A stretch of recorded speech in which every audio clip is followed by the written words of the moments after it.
Bili? Oho. Ha? Mas maunlad tayo kaysa sa kanila. Ang hinahanap nila, low calorific. Maunlad sila kaysa sa atin. Pero binibili nila. Oho. May kausap nga ako dito eh. Hindi siya nagbibiro.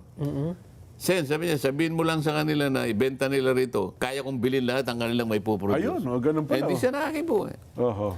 Sabi ko, Deb, ba't hindi mo na-recommenda? Walang makasagot eh. Gusto na nga namin, umalis na ako doon sa meeting na yun. sa bawat tanungin ko, Wala kayong makuha. wala akong makuha ang katanggap-tanggap na sagot. Para sana malaman natin kung saan tayo papunta. Sen, kung ito ang pinag-uusapan sana sa House, imbes na impeachment, edi ang tuwa sana ng mga tao, di ba? Ay, oo. Mapuproseso ng mabilis ito, no ha? Lalo. Tinanong namin, ano ang report mo, Opo. NEDA? Ano yun? Dep, opo. Alam mo, yung report niya pag binasa mo, ikinuwento niya lang kung ano yung ginawa na response ng bawat agency. Aha. Sabi ko, ito ba ang in-expect namin na report mo? Sabi ko, na magkwento ka lang kung ano yung... Ginawa. Pinag-connect mo lang. Oho. Bigat, nagpapalugmok sa taong bayan. Ngayon dati na pala natin binabayaran, ngayon na natin ito napansin. Ito po yung mga electric bill natin, Sen. Ang dami po, maging sa social media, ito po Biglang taas. bill shock nga po ang tawag nila, Sen. Ano? Bill shock. Oho. Nakakashock pala. Ito palang ibinibigay nating libre, diskwento sa mga kababayan nating mahihirap. Akala namin sa kumpanya galing. Yung pala sa taong bayan din pala na nagbabayad, doon din pala nila kinukuha pala ito. Yun nga eh. Kaya bagamat maliliit, kung titingnan mo, sa dami naman nun, Yun na nga po. nakapagpapabigat. Pero ang pinakamalaki doon na talagang kinu-question ko ay yung system loss. Matagal na ito dyan. Opo. Kapag tinignan mo yung unbundled items doon na napakarami, yung iba hindi mo na maiintindihan doon eh. Merong tinatawag na missionary charge doon, yung universal charge. Yan, opo. Merong FIT. Yung FIT, yung ano yun, yung tungkol yan doon sa mga renewables. No? Yes po. Field in tariff ang tinatawag, at saka yung JEAP, nakalagay dyan. Marami yan. Opo. Nasa batas yun dyan, kaya napadadagdag sa ano. Pero ang katotohanan yun, tao yung nagsasubsidize ng lahat ng ito. Halimbawa na lang yung universal charge. Tayo yung nagsasubsidize nung mga areas, yung mga tinatawag na off-grid, wala silang transmission wala lines. Po, Nagkataon pa naman yung panggatong doon, diesel. Kaya lalong, nung tumaas ang diesel, sabi ko nga sa'yo, sa mga TID, from 55 naging 125, makikita mo kung gano'ng adjustment sa elektrisidad. Kaya nagkaroon ng bill shock eh. Opo. Samantalang kung mapapastrack lang, sabi ko nga, kung halimbawa pinastrack lang nila, yung dalawa sa aking mga Panukalang batas, ano? priority bills, Opo. yung tatanggalin natin ng 12% VAT. Nasa pangatlong pinakamalaking cost yung taxes eh. Okay. So generation, transmission, at saka yung tax. Yung distribution, hindi masyadong ano eh. Actually, naniningil lang ang Meralco para sa generation, transmission, ganun pero na yung pala. distribution ko, konti lang yan. Oho. Pero yung tax, isa sa pangatlo. Malaki. Pag inalis mo yung 12%, sabi kong ganyan, immediately, talagang bababa. Oho. Kaso, napakabagal ng proseso ng pagtalakay sa mga panukalang batas. Nakikipag-usap nga ako sa chairman namin na sana'y mapagbigyan na may fast track ito. Opo. Yung kakambal nito ay yung pag-aalis ng mga ayuda at palitan na lang natin, sabi ko, nung paraan na palagi kong minumungkahi na ito yung mas equitable, Yes. mas Opo. direkta, na lahat ng mga household, mga kabahayan na gumagamit ng at least 200 kilowatt hours per month, Opo. sila na'y maililibre na doon. Sa equivalent yan, Sen, mga Ngayon, 2.5, ano? Sabihin na natin sa average na monetary value na 2,500 Yan, opo. per month. Oho. Para sa akin ay, ayun, medyo natatarget natin yung sektor na dapat doon ang kapuntahan ng mga inimbentong mga ayuda na pagkarami-rami. Ayan, opo. Kasi kung ibibigay, one time lang yun eh. Opo. Kung minsan kinukurap, minsan naman ang daming exclusion errors. Ibig sabihin, ng exclusion, yung dapat maibigay, sila yung na-exclude. Hindi sila nabibigyan. Meron namang inclusion, yung hindi dapat na maiyan, siya naman Sila inailalagay. nabibigyan. Opo, oo. Okay. So merong mga errors. Para hindi na magkaroon ng error, sabi ko nga, ito, napakalinaw nito. Lahat ng kukonsumo ng 200 kilowatt hours per month, Opo. yun na. Regularly nasasubsidize. Ang matatarget dito, yung talagang mahirap na mahirap. Ah. Kasi, kamukha ng binabanggit mo na, tayo pala nagsasubsidize. Alam mo yung lifeline? Opo. Yung binago, dati kasi 20 kilowatt hours yun ang libre. Alam mo ang katapat nun? Isang bumbilya lang. Yung lifeline. Oh, Na yung nagsindi ka 20. sa loob ng isang linggo. Yun ang 20 kilos per hour. 20. Oh, pero ano, oh. Tapos in-upgrade nila ng 50. Sabi ko, wala rin ano yan. Maski yung chairman ng Energy Committee, si Senator Pia. Teka muna. Mukhang tama si Sen Dante rito. Yung iba ng 50. Paano yung pamamalansya? Ayun, naku, hindi na. Katulad ko, sabi niya. Sobra na yun. Katulad ko, sabi niya gano'n. Hindi man ako pwedeng lumabas nang hindi man lang na-plancha yung ano ko. Yung damit niya, oo. O, alimbawa, naligo ako, hindi ba ako ng... Blower. Blower. Oh, yes. Oh. Sa 50 ba kasama to? Kasi sinabi kasi ng ERC, meron na po kayong 4 na bombilya, isang radyong maliit, isang electric pan. Opo, oo. Okay, paano kanyang 5 yung anak ko? Ibig mo sabihin, paano yung... Aha. So, ilalagay ko sila sa isang lugar, ipaikutin ko doon electric. Parang, doon ko pinapasok, Madam Chair, sabi ko, yung 200 kilowatt hours. Dito po ako medyo nagkakaluwag-luwag. Aha. Libre pa ito. Ang magbabayad na to, ang gobyerno, pag kinuwenta mo yan, 120 billion pesos lang per annum. Kapalit naman ng Sa isang taon pa rin, no? napakarami nitong mga inimbentong mahigit na 22 interventions, 600 billion Naku, laki. per annum. Kumparas. O di nakatipid ang gobyerno, walang corruption, diretso sa tao, walang umeepal na politiko. Yun nga. Sen, itatanong ko, kung ito'y sasagutin na ng gobyerno, mawawala na rin yung lifeline na tinacharge sa mga consumer. Wala na nga, doon na nga ipapalit eh. Kaya So, 200 yung lifeline na yun, ina-amend ko yun eh. Ginagawa mabubura ko na to. 200. Ayun. Oh. Kasi Sen, yung lifeline, sinisingil sa mga, sa atin, di ba? Sa atin din, Tayo ang nagbabayad. nagbabayad. Oh, yes. Dito, gobyerno na. Oo, kaya nga yung Sa halip na ayuda. yung 200 kilowatt hours, halimbawa, ikaw Nelson, bagay, hindi ka naman kasali dito dahil 3,000 kilowatt hours. Hindi, ano lang. Maliit lang kami. Oh. Tatlong aircon mo sa isang kwarto mo, tatlong aircon mo. Kaya Puro hindi ka ano yan? qualified dito. More horsepower Eh, di, pa. pag nilagyan ko ng... Ay, lalong-lalo naman si Jen. May refrigerator nito eh. Pati yung comfort room niya may refrigerator. Freezer Hindi kayo qualified dito. Ang sinasabi ko, Sige. yung sinasabi ko, yung talagang... 200. Tinatarget ko kasi, ito yung 5 million na may hirap na pamilyang Pilipino. Kasama yung middle class siguro dito. Hindi siya kasing middle class. Siguro aabot na ng 200 plus yan. 300 dyan eh. Oh, Okay. Pero meron namang ano sa middle class paminsan-minsan. Kamukha niyang may tolpi. Ayan, si Jen, middle class yan eh. Yan, opo. So may pagkakataon na, tolpi, toll exemption, mga ganyan. Libre, yan, Yan ang yan. ano ninyo ng mga middle Okay, class. okay. Pero ito, basic na basic ito. Okay? Maliwanag naman sa Opo. actually ang dami ko napapayag doon eh. Sabi ko ERC, kumukontra ka ba? Hindi po. National Electric Repair, hindi po. Talagang takutan na ito eh. Opo. Mabuti naman walang kumontra eh. Kaya lang hindi naman po pwedeng mapabilis kahit hindi sila kumontra. Kailangan may proseso eh. Tama. Kaya nakikiusap ako, Madam, i-fast track po natin. Ayun. Fast track po Sinong natin. secretary? Yung chairperson ng Secretary, ano, Senadora Pia Cayetano. Oo. Ay, naintindihan naman ni Opo. Ang problema, Sen Pia. Sen, tinututulan yata hindi na siya finance secretary, executive secretary na. Si Ralph Recto. Tutol pa rin eh. Ganun ba? Hindi siya tumutol. Hindi ba? No, siya nga yung unang napapayag ko dyan nung siya ay... Tama, humarap ng budget. Nung Opo. sa budget, siya pa Opo, yung opo. finance. Sabi ko, kumukontra ka ba?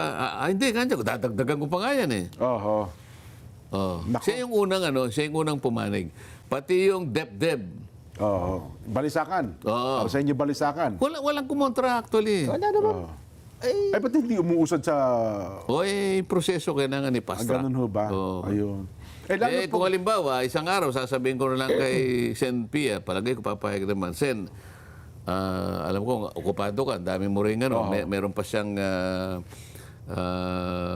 itong sa mga iba't ibang mga committee. Marami siya.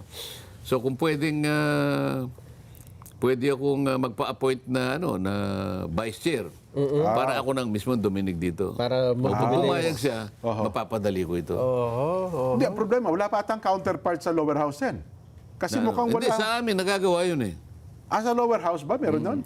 Sa house din, ganun nangyayari. Gano'n. Hindi lang ganong mainit palang usapan. Hindi, ibig ko sabihin, gumagalaw. hindi, ibig sabihin, may counterpart na sa lower house. Oo. Para kung di man mapagsabay, at least mauna ko, hintayin ko na lang yun sa house. Kasi meron naman katayang kaalyado sa house. Opo. Si Pao, at saka yung murang kuryente pumasok. Opo. Nangangako naman sila na pagtityagaan namin ngayon. Oo nga, may party list na nga pala murang kuryente yung tawag pumasok ngayon. si Artiap. Ako nga pala dating gobernur na po, tsaka dating DA Secretary, Artiap, siya na palang representante ng murang kuryente. Kaya nga, Party sabi list. niya, Sen, sabi niya, pag anuin natin, kako, basta hindi man natin maring mauna kayo, basta kailangan natin pagtyagaan. Sen, kung ito ang pinag-uusapan sana sa House, imbes na impeachment, ang tuwa sana ng mga tao, di ba? Ay, oo. Mapuproseso ng mabilis ito, no, ha? Lalo pa nga sa isang araw narinig ko na kayo kinakapanayam sa ibang himpilan, may nagbanggit na sa Mimaropa daw, mukhang baon na sa utang, 10 billion pesos ang mga electric cooperatives at hindi na halos napipinto daw yata ang matinding blackout. Sa loob yan ng 4 hanggang 6 na buwan lang. Opo, oo. Ang utang nila sa mga independent power producers, ito yung nagbibigay ng kuryente sa mga electric cooperative. Yes po, sa mga probinsya. Halimbawa, yung Oriental, Ormeco yata ito. Ormeco, Yung yan. isa ay Omeco. Ganyan naman yan eh. Opo. So, Omeco is Occidental Mindoro. Electric cooperatives, yes po. O Ormeco, ito yung Oriental. Yes po. Oo. Ngayon, yung mga IPPs dyan na gumagawa ng kuryente na nagbebenta sa mga electric cooperatives, diesel ang ginagamit. Yun, ang matindi. Diesel. Opo, oho. So, ang daming dapat ayusin eh. Wala silang transmission. Ngayon, ito namang NPC, meron siyang budget na halos 200 billion. Opo. Magtataka ka, ba't hindi mo bayaran 10 billion lang? Pag hindi mo binayaran yan, hindi naman ganun kahaba ang PC ng mga IPPs Opo, na yan. tama. Magro-rotational brownout yan, blackout. Mas malaking problema yan. O ganito na nga. Ganito nga lang tayo. Gaganyanin mo na naman yan. Lalo papahirap ng papahirap. Ba't nga ba ayaw pa nanagutan ng Bukod dun sa napupor? 200 billion na yun, 220 yata, meron ka pang universal charge na kinukontribute. Yung sinasabi ko. Sabi ko nga sa ERC, Mr. ERC, wala na ba akong katapusan itong universal charge na to na puro subsidy na lang ang ginagamit natin? Isang araw naman dapat gumraduate na itong mga mahihirap na pati sila. Kaya... Bilsyak nga eh. Nung ipalabas ng Meralco, paano hindi magbibilsyak? Inilista niya lahat yung... Oo nga. Yun na nga. Ikaw naman kako, may system loss ka. Pati ba naman kako yung local franchise tax mo, ipababayad mo pa. Ikaw naman may kagawa ng ano na yan. Ikaw ang nagpasyang gumawa ng ano eh. Kaya tuloy hirap na hirap si Chairman Francis Juan. Isa yan sa pinakamatagal sa ERC. Director pa lang, kilala ko na yan. Pero ngayon, Hindi na-realize naman niya. matagal yan. Opo. Nung assistant pa siya. Yes po, dati na po yan. Diyan sa ERC talaga eh. Dahil nga maigtingan nga yung pag-uusap. Oo. Yung Juan ang apelyido. Opo. San Juan ang nasabi ko. Pasensya ka na kako. Chairperson Francis Juan. Chairman, dahil sa, alam mo, very passionate tayo rito dahil nga bilsak nga ito. Sir, kanya okay lang naman po yung natawag po nyo kung San Juan. Opo. Marami pong nagsasabi na mukhang santo po ako eh. O sige, kung inaamin mong mukha kang santo, tawagin, kasi ang pangalan niya Francis eh. Opo. O St. Francis ka na. Pero sa isang seryosong Sen, malulutas. Kasi parang tagal na nito eh. Malulutas natin kamukha kahapon. Kahapon Opo. ba yun? Ano bang araw ngayon? Biyernes po. Kahapon. Opo. Kahapon. Pinagtatalunan namin yung net metering.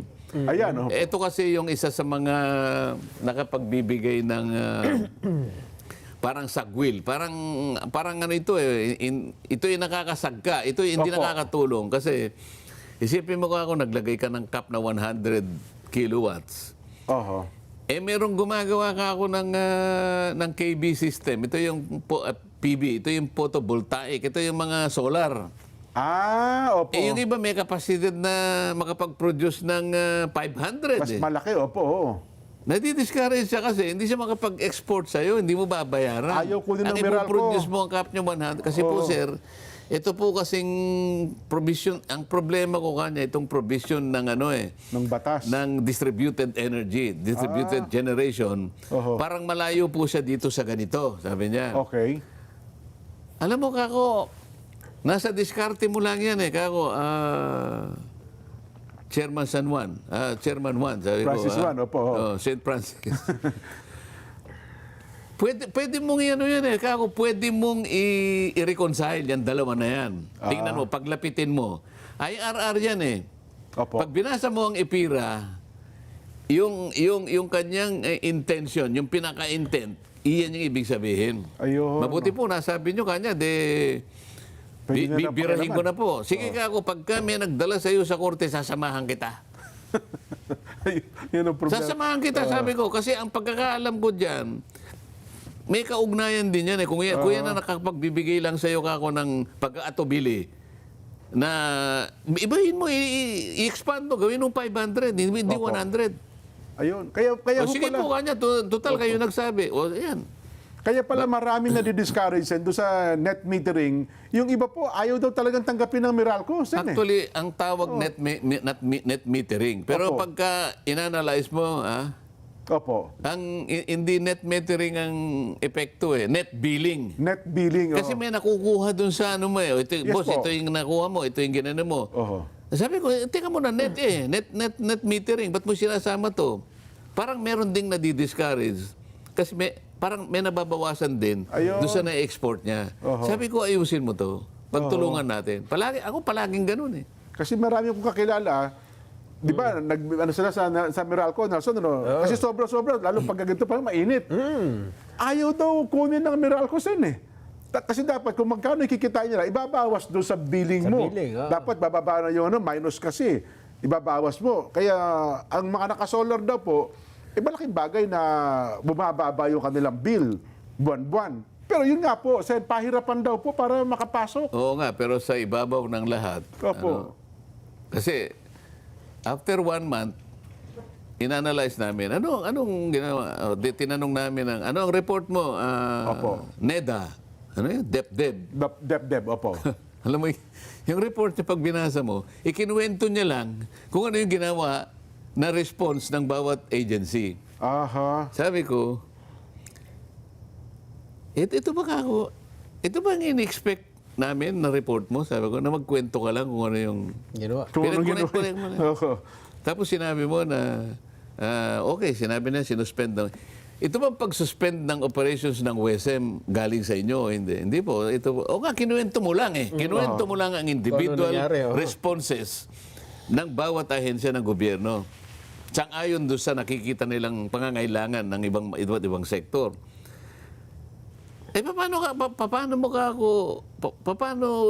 Paano mo pinayagan na yung WSM isususpend? Paano ka ako yung nagbebenta sa WSM? Oho. Di ngayon, hindi sila makakapagbenta ngayon. Di, problematic na naman yung gumawa ng solar, gumawa ng kung ano-ano, sinuspend mo yung WSM dahil nga may problema. So meron kang ginamot, pero merong uling Meron nagkasakit. naman nagka-problema. Oho. Parang tinapalan mo sa ulo yung may sakit, na maga naman yung likod, o kaya sumakit ang tenga. Yung mga ganito, Opo. Oho. Dapat kayo kasi ang national architect ng economy, Yun. dapat kayo nakatingin. Halimbawa yung Semirara, Ayan, coal. Opo. bakit hindi nyo isangguni, bakit hindi nyo ikonsulta, o kaya i-suggest, i-recommenda, Opo. na huwag na i-export yan. Sa panahong ito na kailangan natin ng panggatong, wala na nga, net importer nga tayo ng petrolyo. Meron tayong panggatong na napoproduce sa Semirara, May coal tayo ibinebenta natin. Oho. Pwede naman natin tayo na muna. Hindi nyo ba pwedeng sabihin na, moratorium, dito muna natin gamitin. Saan naman kayo nakakita? Wala na nga tayong pagkain. Okay? Opo. Ang pagkain na lang natin, Dilis. Ulitin mo. Ito na nga lang. Ini-export mo pa. Yung kalahati, export mo pa. Wag naman ganun. Wala na nga eh. Alam mo, maaring nagkukulang na tayo sa paghahalimbawa, pero hindi na natin malaman paano natin ipaghahalimbawa, maintindihan lang nila ang kalagayan ng bansa natin. Mukhang payag naman po si Ginoong Consunhisan doon sa proposal. Kasi ang katwiran naman ng DOE noon, sir, kasi po kaya natin na-export, mababa po kasi yung calorific value. Alam mo nga ako, miski ka ako yung batang malit, hindi maniniwala sa'yo. Ganun po ba? Kung mababa ang calorific value ng coal natin, ba't na ibebenta natin Bakit sa ibang binibili? bansa? Bakit binibili sa Ibig abroad? mong sabihin ka ako, yung nga po bumibili, ha? Mas maunlad tayo kaysa sa kanila. Ang hinahanap nila, low calorific. Maunlad sila kaysa sa atin. Pero binibili nila. May kausap nga ako dito eh. Hindi siya nagbibiro. Sen, sabi niya, sabihin mo lang sa kanila na ibenta nila rito. Kaya kong bilhin lahat ang kanilang may puproduce. Ayun, ganun pala. Hindi siya nakikipo eh. Sabi ko, Deb, ba't hindi mo na-recommenda? Walang makasagot eh. Gusto na nga namin, umalis na ako doon sa meeting na yun. sa bawat tanungin ko, Wala kayong makuha. wala akong makuha ang katanggap-tanggap na sagot para sana malaman natin kung saan tayo papunta. Kaya pala gusto nila, sana sumakit ang tiyan para makalisan. Dagdag ko lang, Sen. Oo. Kasi sa ibang bansa, nabasa ko, lahat ng mga minerals na importante, lalo na yung ginagamit sa EV vehicles, Ayan, electric vehicles. hindi na nila ibinebenta sa labas. Talagang sila, kasi nakita nila nagkakaubusan. Pati nga yung mga chips eh. Oo. Di ba? Yun po. Ang sa atin, ginagamit- napakarami natin eh. Yung mga minerals. Nickel, ore, kung ano-ano pa man. Dapat siguro. Tayo, ginto nga, binenta natin. Ayun lang. Ayun po. Alam mo, mabalik tayo sa ginto. Alam mo kung ikaw ay accountant, yung balance sheet mo, ha? Yung asset mo, pandagdag mo doon eh. Ay, Alam mo, maganda talaga yung balance sheet mo. Pambalanse mo yun eh. Ginto yun eh. Totoo naman. Alam mo, kung bebenta ka lang doon, una, kung kinakailangan. Kung kailangan talaga. Pero hindi mo ibebenta lahat. Opo naman. Ang binenta mo halos 30 tonelada eh. Alam mo, Singapore, nakita ko yung, alam mo, Yung siguro gold reserves nila. 1.2 metric tons. Singapore na to, ha? Oo. Hindi siya nagbebenta basta. Bumibili talaga siya. Ang Japan. Ganun din. Bili. No? Kasi kailangan talaga ng gold reserves. Ang problema nga nito, Pero tatanungin mo, saan napunta yung pinagbilhan? Saan naka-account yun? Tsaka hindi malaman kung sino bumili sin eh. Palagay mo na may bumili. Ang tinatanong ko na, nasaan yung Saan yung pinagbilhan? pinagbilhan? Kasi pabayaan mo na muna kung sinong bumili. Naibenta na eh. Hindi, kaya Ang tinatanong, kinukwenta ko. kaya tinatanong ni Jensen, kasi nakapagtataka na nung ibinenta, ang baba ng presyo. After 6 months, Biglang nag-triple. pumalo. Nakwenta nila eh. Mabuti na. Ay, nako. Anyway. Hindi, unahin ko na ito, ha? Ay, sige po, sige po. Malayo-layo ito, eh. Tapos papalapit na lang kayo, ano? ha? Opo. Happy birthday kay Brother Jason Mangalindan. Ba? Scan in the local of Burnaby, British Columbia, Canada. Ito yung gusto kong puntahan, Nelson. Alam mo kung bakit gusto kong puntahan yung... Teka, basahin ko rin yung isa. Sige po. Shout out to Brother J. Sikad and all scan of Burnaby, British Columbia, Canada. British Columbia rin eh. Opo. Pero yung pagbati nang gagaling kay Ruby RJY BC Vlog ng Vancouver, Canada. Vancouver kasi ito, palagi ko napupunta kasi kung pupunta ka ng Las Vegas, Vancouver ang pinakamalapit. Ganun ho ba? Vancouver, tapos diretso ng... Pero itong British Columbia, Canada, Nelson, Opo. alam mo kung bakit gusto ko rin makapunta rito? Opo. Gusto ko ma-practice yung aking French. Eh. French Friends pala ba dyan. dyan? Bonjour. Mga ganun pala dyan. Yung Monsieur. Bonjour. Ayan, Buongiorno. Yun lang naman ang gusto kong i-practice. Eh. Monsieur. Kasi yun lang, hirap bigkasin eh, di ba? Ang hirap bigkasin eh. Nako. sa problema ng energy tsaka itong power, mayroon mo talagang lulutang na pwedeng solusyon Di po ba? Ang dapat kasi dyan, lahat magtulong-tulong. Yan, opo. Walang puwang dyan ang pag-aaway-away. Isang tabi muna natin yan. Yung awayan sa politika, yes. Kasi ang pinaka-importante, iahon natin ang ating bansa sa kanyang pagkakasadlak, sa kanyang kalagayan ngayon. So lahat ng energy natin, lahat ng resources natin, dapat doon muna natin ituon. Yes po. Ito yung tinatawag nating patriotism. Kailangan ang bansa ang ibangon natin. Pagkatapos balikan natin kung ano man yung mga dapat na balikan. At sa aking palagay, maiintindihan ng taong bayan ang bawat aksyon na gagawin kapag ka ganun. Pero hindi sa ganung kalagayan, hindi sa ganitong kalagayan na nag-a-advocate tayo, lahat ay dapat tumulong. Isang tabi ang pag-aawayan, isang tabi kung ano man yan. Ang ipagpauna natin, yung pangkalahatang kagalingan.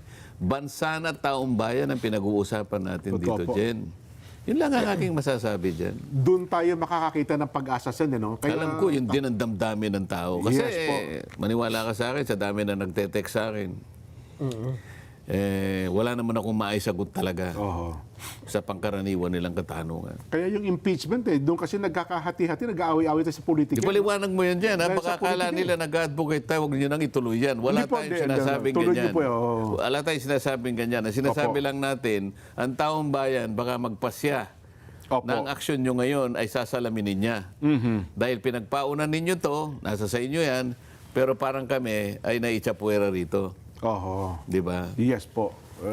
Yan po ang talagang tinitingnan mabuti ng ating mga kababayan. Ano ha? Naku, wala na tayong oras pala. Meron pa po. Ang bilis 15 ng minutes panahon ngayon, ano? Oh, 15 minutes pa. Aba, ang ka Jomar Dueñas pala dyan sa Cebu ay nakikinig dyan. Jen, sabi niya, pakibati naman ang aking apo sa pamangkin. Ayon, na si Uno Santos. First birthday niya ngayong araw. Aba, Anong pangalan?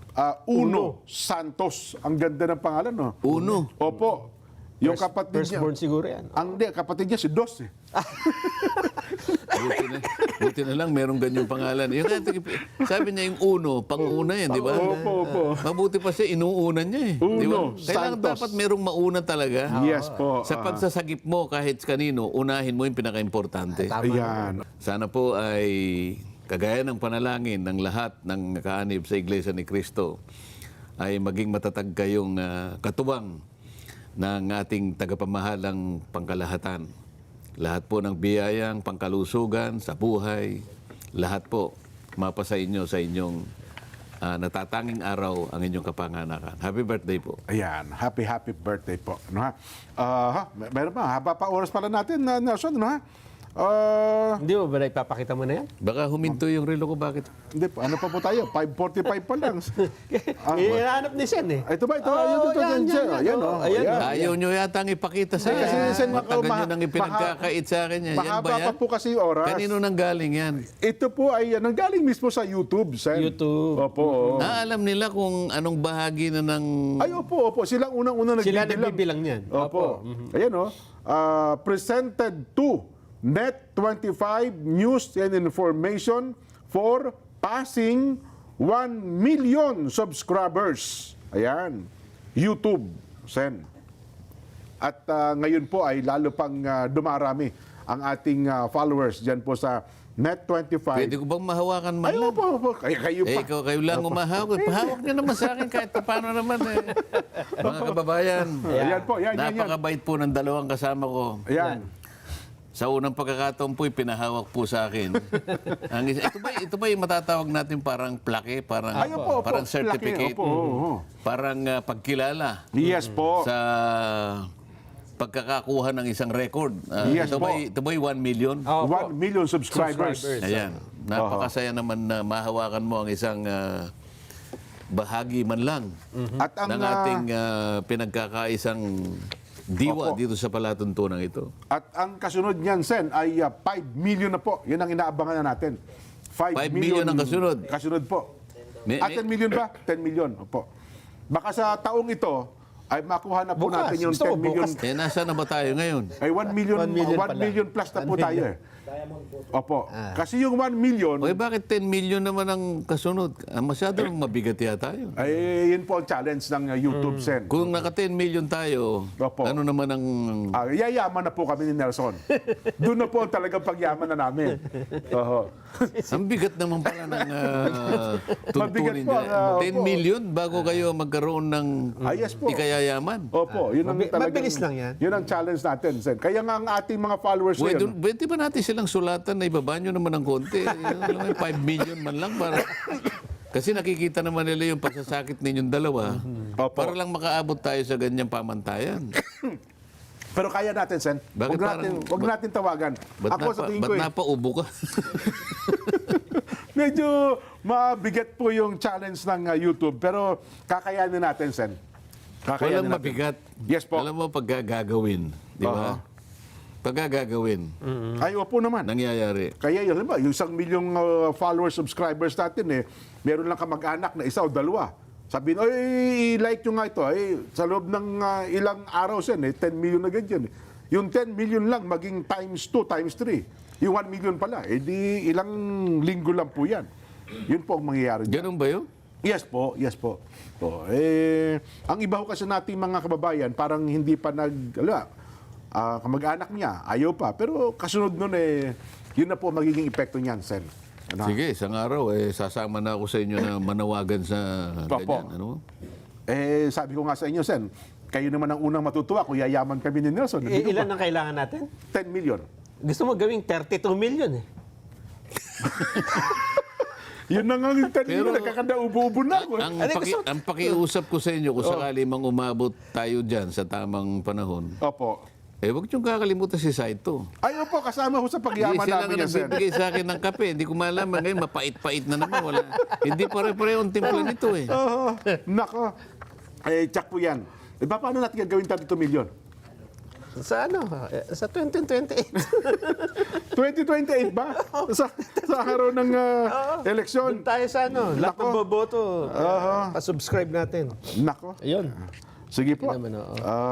Hinahanap ko yung naging statement. Kasi di ba ngayon Labor Day, Sen, ano ha? Oo. Mukhang ang ating speaker, Bo GD, ay meron pong mensahe sa mga manggagawa Oh. Wala dito. 3C ba yun? Kung sa ulado mo naman, ano yung diwa nung kanyang message para sa ating manggagawa, yun na lang ang sabihin mo. Nagbigay pugay po siya doon sa ating mga manggagawa. Yon, sa pagulitan na po ng Labor Day, ay nagbigay pugay po si House Speaker Bo GD sa mga manggagawang Pilipino sa loob na po at labas ng ating bansa. Nagkaroon po siya ng video message at binanggit ni Speaker ang mahalagang papel ng mga ito sa pagpapatakbo at pag-unlad daw po ng ating ekonomiya. At kinilala rin po ng liderato ng Kamara ang patuloy na mga hamon na kinakaharap ng mga manggagawa. Kabilang na po ang isyu ng sahod, yan, benepisyo, seguridad sa trabaho at kondisyon sa pagtatrabaho. Pero bigo pa rin daw po ang Kamara. Nako, na may sa batas ang 200 pisong dagdag sahod. Pagpapababa daw po ng buwis at iba pang mahalagang bills na nagtutulak sa interes at kapakanan ng sektor ng paggawa. Hindi ko sila masisisi dyan dahil Opo. sa kahit ilang milyong pagkilalang sabihin natin, Opo. dadaan lang sa pagdinig nila yun dyan. Palaging gano'n naman nangyayari. Pahalagahan natin sila bilang partner ng ating pamahalaan sa pagdadala ng ating national na pangkabuhayan. Ano? Opo. Pero yung saganang para sa kanila ay inaasam naman nila yun sa mahabang panahon. Hindi lang pagkilala. Kung hindi, yung pagkilala na yon ay bigyan mo naman ng katapat na malaking bahagi ng kanilang ipinagtrabaho sa anumang forma, tatanggipin naman nila yon. Lalong-lalo na kung ang may bibigay mo ay may babalik mo yung kaluwagan sa kanila. Ayun, oo. Pangkaraniwan ng hinahanap nga nila, makaagapay man lang yung tinatanggap nila sa napakataas na presyo na ng mga bilihin ngayon. Totoo. Alam mo, yun ang unang-una na kanilang tatanawing utang na loob at ipagpapasalamat sa lahat ng babati sa kanila. Ayan. Si Pangulong Bongbong naman daw po pala ay nasa General Santos City. Doon ho ipinagdiriwang ang 124th day ng Mayo 1. Ang sektor daw po ng paggawa bilang backbone of the Republic o ang pundasyon ng ating bansa. Sa kanyang opisyal na pahayag, binigyan din po ng Pangulo mahalagang papel ng mga manggagawa at tiniyak po ng Pangulo na nananatiling matatag ang administrasyon sa pagtatanggol ng dignidad bawat Pilipino manggagawa. Ayun. Alam mo, kung pag-uusapan dyan ay pagtatanggol ng dignidad, Opo. yun ang pinaka-importante sa totoo lang din. Yung dignity ng manggagawa. Yes po. Halimbawa, yung farmer, manggagawa din yun. Klasipikadong manggagawa yun. Ay, opo. May panahon pa ba tayo? Alam Meron mo, po. nakalagpas na tayo. 5 minutes pa, Sen. Opo. Tingnan mo, Jen, merong nagsulat sa isang dyaryo, binabasa ko. Napakaganda ng pagkakasulat niya, Jen. Actually, yung nagsulat nun, kaibigan ko eh. Oho. Pero hindi ko muna babanggitin dahil wala naman akong... Hindi ko na pinagpauna sa kanya na babanggitin ko yung pangalan mo. Oho. Ang ganda ng pagkakasulat niya, dinidescribe niya yung pamagat ng kanyang isinulat eh. Sino ang magpapakain sa atin?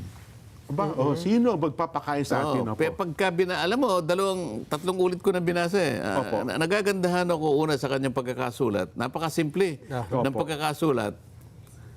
Pero pag binabasa mo, Jen, tumiti mo sa puso ganun po. mo. Malalim, ha? Oo. Kasi May damdamin. nakukuha niyang i-describe eh. Opo. Nakukuha niyang i-describe ha. Magtataka kayo, isang araw, o mamaya sasabihin ko, ibubulong ko sa inyo kung sino. Baka ngumiti kayo. Ganun po. Tingnan mo ha, ang sabi niya, alam po ninyo, nagsisimula yung kahirapan, sabi niya, hindi po sa nakikita niyong mukha nila eh. Oho. Tinignan niya, inobserbahan niya yung isang namimili sa isang wet market dyan. Okay. Parang sa pagkakaintindi ko sa kanyang pagkakasulat, parang sinasalat niya yung bibili niyang bigas. Oho. Tinatansya niya, kinakalculate niya, kaya ko bang bilhin lahat to? So nag-iba siya eh. Oho. Alam mo, sabi niya, yung nagsisimula yung kahirapan, sabi niya, yung kawalan ng access para mabili niya yung Opo. Yung gusto niya. Iyon ang kalunos-lunos na pagtingin mo sa kanya, yung kinukwenta pa niya eh. Alam mo, basic ito dyan eh. Yes po. Parang kaya ko ba? Basic ito eh. Oho. Dapat sana hindi niya nakika-calculate eh. Pero sa dala niyang barya, nag-isip siya eh. Kung kakayanin ba niyang bayaran o hindi. Alam mo, makikita mo sa pagkakasulat niya eh. Oho.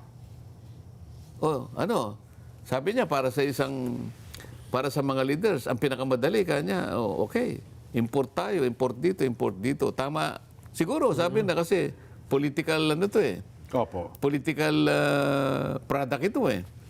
So, para madali, import ka. Oho. Di ba? Naayos mo lang.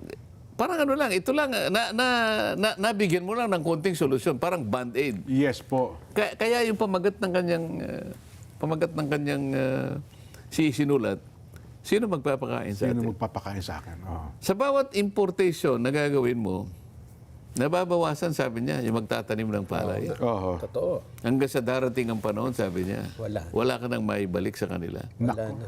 Wala ka na kanyang maibalik. Opo. Kasi wala ka na ring panahon, sabi niya. Mabigat. Maluluha tayo sa ganyang sitwasyon, Sen. Oh.